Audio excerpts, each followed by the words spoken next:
कूर्म अथवा कच्छप हा विष्णूचा दुसरा अवतार मानला जातो. या अवताराच्या उत्पत्ती प्रित्यर्थ वैशाख शुद्ध पौर्णिमेला कूर्म जयंती साजरी करतात. आंध्र प्रदेशात श्री काकुलम येथे श्री कूर्मनाथ स्वामी मंदिर आहे.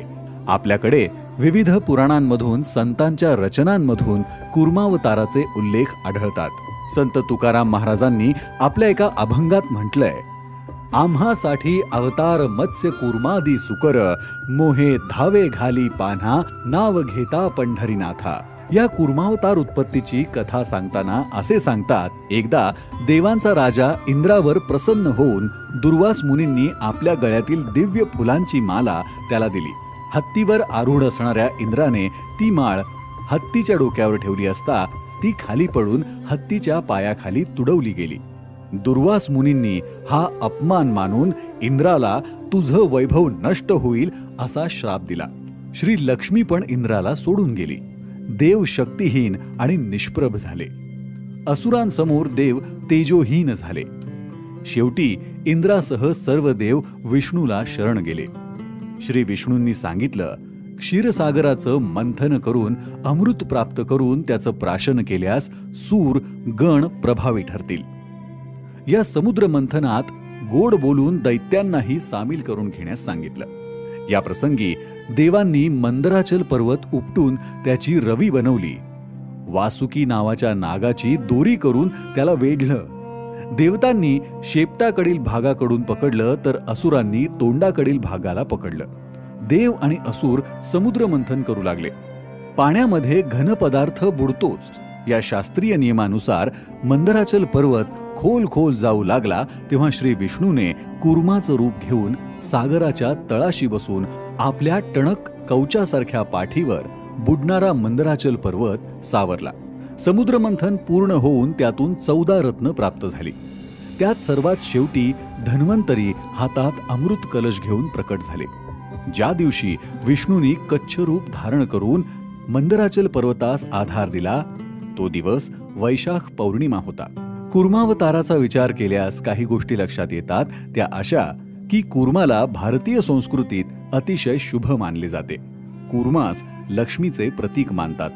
कूर्म म्हणजेच कासव, धैर्य व शांतीचं प्रतीक आहे. श्री विष्णूच्या आशीर्वादाने प्रत्येक मंदिराच्या गाभाऱ्यांसमोर सत्वगुण प्रधान कासव आढळून येते. दीर्घायुषी असणं ही कासवाची विशेष बाब आहे.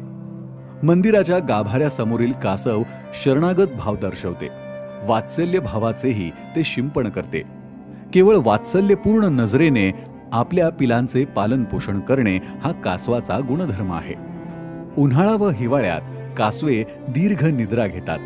प्रतिकूल परिस्थितीत शांत राहून जीवन व्यतीत करावं असंच ते सुचवतात.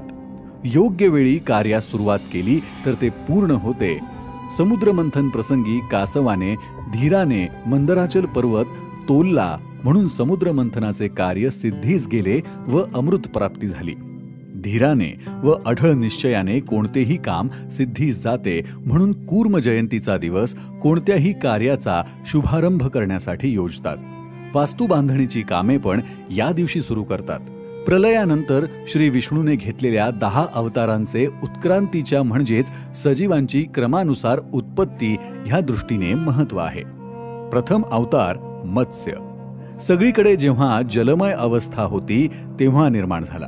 कूर्म निर्मिती झाली तेव्हा मत्स्य देखील अस्तित्वात होते, पण कूर्म उत्पत्तीच्या वेळी काही ठिकाणी जल मागे हटून जमिनीचा भाग निर्माण झाला होता. त्यामुळे कूर्म हा प्राणी पाण्यातील जीवनाबरोबरच जमिनीवरील जीवनाशी देखील मिळते जुळते घेऊ शकतो. उभयचर असणाऱ्या या प्राण्याला नवीनच निर्माण झालेल्या भूभागावर अचानक काही संकट निर्माण झाल्यास त्यापासून बचाव करण्यासाठी आपले सर्व अवयव आत ओढून एकदम दणकट अशा संरक्षक कवचात ठेवण्याची क्षमता निर्माण झालेली आहे. कासवाची चाल हळू असते.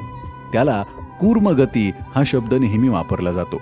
अत्यंत सावकाश परंतु अत्यंत निश्चयीपणे त्याची हालचाल विशिष्ट दिशेने होत असते. अगदी हाच नियम उत्क्रांती संदर्भातही लागू होतो. कोणतीही उत्क्रांती बदल अत्यंत संथ गतीने पण ठराविक दिशेने होत असतो. ही एक अखंड चालणारी प्रक्रिया आहे. स्थिरता हा कासवाचा विशेष गुण मानला जातो. ही स्थिरता गतिमानतेतही असते. त्यामुळे काळाच्या बदलत्या प्रवाहात देखील प्राचीन कूर्म जात आजही अस्तित्वात आहे.